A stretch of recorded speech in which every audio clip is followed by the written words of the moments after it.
అమ్మాయి అమ్మాయి ప్రేమించుకునేదాన్ని లెస్బియనిజం అంటారు. ఈ లెస్బియన్ కేసుకి సంబంధించి మొన్ననే చెప్పుకున్నాం.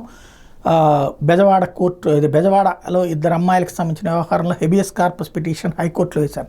ఇవాళ దాని మీద వాదోపాదాలు జరిగినాయి. జడ శ్రవణ్ కుమార్ ఇవాళ అమ్మాయి తరపున వాదన వినిపించారు, ఒక లెస్బియన్ తరపున.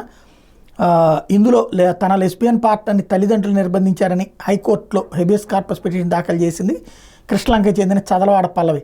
తన లెస్బియన్ పార్ట్నర్తో సంవత్సర కాలంగా శారీరక సంబంధం ఉందని తన తల్లిదండ్రులే తను నిర్బంధించి హౌస్ అరెస్ట్లో ఉంచారని పిటిషన్లో పేర్కొన్నారు పల్లవి.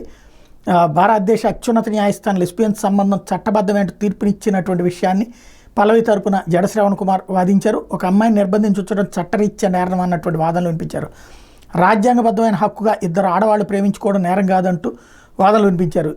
పిటిషన్ విచారించిన జస్టిస్ రఘునందన్ రావు, కుంచె మహేశ్వరరావు ధర్మాసనం సుప్రీంకోర్టు నిర్దేశించిన అంశం ప్రకారం లెస్బియన్ సంబంధం చట్టబద్ధమే అంటూ అభిప్రాయపడింది. ప్రాథమికంగా తక్షణమే ఆ నిర్బంధించిన అమ్మాయిని కోర్టు ముందు ఉంచమని చెప్పి పోలీసు అధికారులు ఆదేశించింది.